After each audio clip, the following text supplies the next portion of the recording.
السلام علیکم۔ آج کی اس ویڈیو میں میں یہ بتاؤں گی کہ آپ صلی اللہ علیہ وسلم عائشہ کے ساتھ دل کیسے بہلایا کرتے تھے۔ تو آئیے ویڈیو کو شروع کرتے ہیں اور ویڈیو کو لائک شیئر سبسکرائب کر دیجیے گا۔ کبھی کبھی دل بہلانے کو آپ صلی اللہ علیہ وسلم کہانی بھی کہا کرتے تھے۔ ایک دفعہ اثناء گفتگو میں خرافہ کا نام آیا۔ فرمایا، خرافہ کون جانتی ہو کون تھا؟ قبیلہ عذرا کا ایک آدمی تھا، اس کو جن اٹھا کر لے گئے۔ وہاں اس نے جو بڑے بڑے عجائبات دیکھے تھے، واپس آ کر ان کو لوگوں سے بیان کیا تھا۔ اس بنا پر جب کوئی عجیب بات آپ لوگ سنتے ہیں تو کہتے ہیں کہ یہ تو خرافہ کی بات ہے۔ ایک دفعہ حضرت عائشہ رضی اللہ عنہا نے کہانی شروع کی۔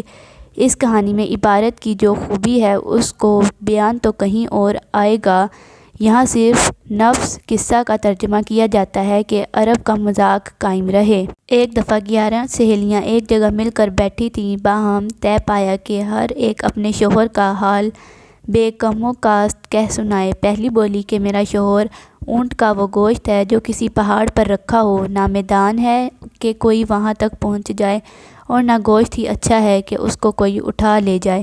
دوسری نے کہا، میں اپنے شوہر کا حال نہیں بیان کروں گی، اگر بیان کروں تو اس قدر لمبا ہے کہ ڈر ہے کہ کچھ چھوڑ نہ دوں اور اندر باہر کا سب حال نہ کہہ دوں۔ تیسری نے کہا، میرا شوہر بڑا سخت ہے، بولوں تو طلاق پا جاؤں اور چپ رہوں تو سمجھوں کہ بیاہی ہوں، نہ بن بیاہی۔ چوتھی بولی، میرا شوہر حجاز کی رات ہے، نہ گرم نہ سرد، نہ ڈر ہے نہ ملال۔ پانچویں نے کہا، میرا شوہر گھر آتا ہے تو چیتا بن جاتا ہے، باہر جاتا ہے تو شیر ہو جاتا ہے، جو وعدہ کرے اس میں پھر پوچھنے کی حاجت نہیں۔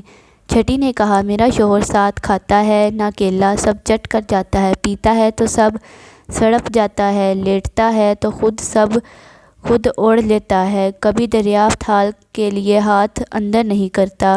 ساتویں نے کہا، میرا شوہر بے وقوف اور نا مرد ہے، کبھی سر پھوڑ دے کبھی کچھ توڑ دے۔ آٹھویں نے کہا، میرا شوہر چھونے میں خرگوش، نرم و گداز اور سونگھنے میں کوسم ہے۔ نویں نے کہا، میرا شوہر کا بڑا مکان امیر ہے، اس کی تلوار کا پرتلہ لمبا ہے، بلند و بالا ہے، اس کے چولہے میں راکھ کا ڈھیر ہوتا ہے، فیاض ہے۔ 10ویں نے کہا، میرا شوہر مالک ہے اور تم مالک کو کیا سمجھی، وہ ان سب سے بہتر ہے، اس کے اونٹوں کا بڑا غلہ ہے، وہ گھر میں پڑے رہتے ہیں، چرنے کو نہیں جاتے، باجے کی آواز سن لیں تو سمجھ جاتے ہیں کہ موت کا دن آ گیا۔ 11ویں نے اپنی بڑی لمبی کہانی شروع کی۔ میرے شوہر کا نام ابو ذر ہے، تم ابو ذر کو کیا سمجھی، اس نے زیوروں سے میرے کان اور چربی سے میرے بازو بھر دیے، مسرت سے میرا دل خوش کر دیا، بکری والوں کے گھر آنے میں مجھے پایا، لیکن ہنہنانے والے گھوڑوں، بلبلانے والے اونٹوں، غلہ ملنے اور پھٹکنے والے مزدوروں میں لا کر مجھے رکھ دیا۔ بولتی ہوں تو کہیں کوئی برا نہیں کہتا، سوتی ہوں تو سب کر دیتی ہوں، پیتی ہوں تو سب پی جاتی ہوں۔ ابی ذرہ کیسی ہے، اس کے کپڑوں کی گٹھڑی بھاری ہے اور اس کے رہنے کا گھر وسیع ہے۔ ابو ذر کا بیٹا کیسا ہے، سوتا ہے تو ننگی تلوار معلوم ہوتا ہے، کھاتا ہے تو حلوان کا دست کھاتا ہے۔ ابو ذر کی بیٹی کیسی ہے، والدین کی فرما بردار اور سوکن کے لیے رشک۔ ابو ذر کی لونڈی کیسی ہے، کہیں گھر کی کوئی بات باہر نہیں دہراتی، اناج کو فضول برباد نہیں کرتی، گھر کو کوڑا کرکٹ سے نہیں بھرتی۔ آپ صلی اللہ علیہ وسلم تحمل کے ساتھ دیر تک یہ کہانی سنتے رہے، پھر فرمایا، عائشہ رضی اللہ عنہا، میں تمہارے لیے ویسا ہی ہوں جیسا ابو ذر ذر کے لیے، لیکن عین اس وقت جب آپ صلی اللہ علیہ وسلم اسی قسم کے لطف و محبت کی باتوں میں مصروف ہوتے، دفتراً اذان کی آواز آتی، آپ صلی اللہ علیہ وسلم اٹھ کر کھڑے ہوتے۔ حضرت عائشہ رضی اللہ عنہا بیان کرتی ہیں کہ پھر یہ معلوم ہوتا کہ آپ صلی اللہ علیہ وسلم ہم کو پہچانتے ہی نہیں۔ ایک دفعہ عید کا دن تھا، حبشی عید کی خوشی میں نیزے ہلا ہلا کر پہلوانی کے کرتب دکھا رہے تھے۔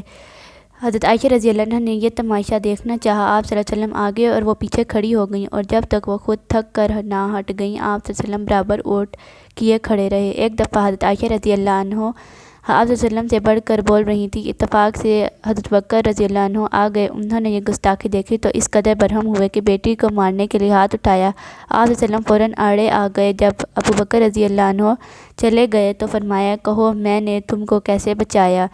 ایک دفعہ ایک لونڈی کو لیے ہوئے آپ صلی اللہ علیہ وسلم عائشہ کے پاس تشریف لائے، پھر پوچھا کہ تم کو اس کی کہ تم اس کو پہچانتی ہو؟ عرض کی نہیں یا رسول اللہ صلی اللہ علیہ وسلم۔ فرمایا کہ فلاں شخص کی لونڈی ہے، تم اس کا گانا سننا چاہتی ہو؟ انہوں نے اپنی مرضی ظاہر کی، وہ تھوڑی دیر تک گاتی رہیں۔ آپ صلی اللہ علیہ وسلم نے گانا سن کر فرمایا اس کے نتھوں میں شیطان باجا بجاتا ہے، یعنی اس قسم کے گانے کو آپ صلی اللہ علیہ وسلم نے بذاتِ مکروہ سمجھا۔